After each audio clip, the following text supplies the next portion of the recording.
Hello மக்களே, அனைவருக்கும் வணக்கம். எல்லோரும் எப்படி இருக்கீங்க? சண்டே எப்படி போச்சு? எனக்கு ரொம்ப சூப்பராக போச்சு சண்டே அதுவும் ஷாப்பிங் கூப்பிட்டாங்க. ஷாப்பிங் கூப்பிட்டதும் ரொம்ப ஜாலியாக கிளம்பி போயிட்டேன்.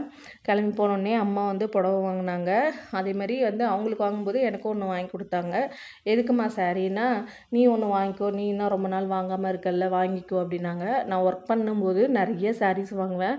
நான் ரொம்ப கஞ்சோங்க, நிறைய சாரீஸ் வாங்குவேன். அந்த சாரீஸ் எல்லாம் மேக்ஸிமம் ரேட்டே வந்து 500 தான் இருக்கும். அதிகமாக செலவு பண்ணிலாம் வாங்க மாட்டேன். ரொம்ப ஒரு ரூ. 250 ரூ. 300 100 கூட புடவை வச்சுருக்கேன்.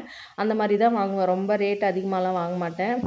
எங்கள் அம்மா அந்த சாரியோட ரேட் வந்து ரூ. 550. எதுக்குமா இவ்வளோ அதிகமாக போட்டு வாங்குறீங்கன்னா, கல்யாணம் ஆகிடுச்சு, என்னைக்காவது புடவை கட்டிட்டு வரியா, எப்போ பாரு இந்த சுடிதாரு அதையே போட்டுட்டு சுற்றிட்டால, என்னைக்காவது புடவை கட்டி தலை நிறைய பூ வச்சுட்டு வரியா, அந்த மாதிரிலாம் கிடையாது அப்படின்னு சொல்லி திட்டிகிட்டு இருந்தாங்க. கல்யாணம் ஆகிட்டா அந்த மாதிரிலாம் வரணுமா என்ன? அப்படி ஏதாவது உங்களுக்கு ஐடியா இருந்தால் கமெண்ட் பாக்ஸில் கமெண்ட் பண்ணுங்கள்.